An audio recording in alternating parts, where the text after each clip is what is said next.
మరి లేయా భర్త మీద ఆధారపడకుండా దేవుని మీద తనకి కృప చూపించే దేవుని మీద లేయా ఆధారపడటము నేర్చుకుంటా ఉంది. అయితే యాకోబు మరి మారాలి, యాకోబు జీవితంలో ఒక మార్పు కావాలి అని దేవుడు అనుకుంటా ఉన్నాడు. అది 1 రోజా 2 రోజున, లేకపోతే 1 సంవత్సరమా 2 సంవత్సరాల కాదు, 20 సంవత్సరాలు పట్టింది యాకోబుని ఒక షేప్లోనికి దేవుడు తీసుకురావడానికి.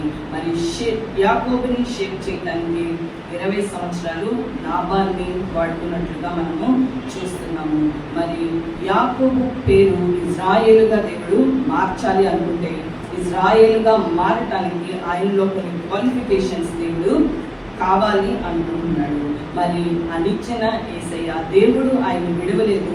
ఆ నిచ్చెన మీద పైనుంచి కిందికి తిరుగుతున్న దేవదూతలు చాలా బిజీగా పైకి కిందకి తిరుగుతున్నాయి. దేవుడు కూడా చాలా బిజీగా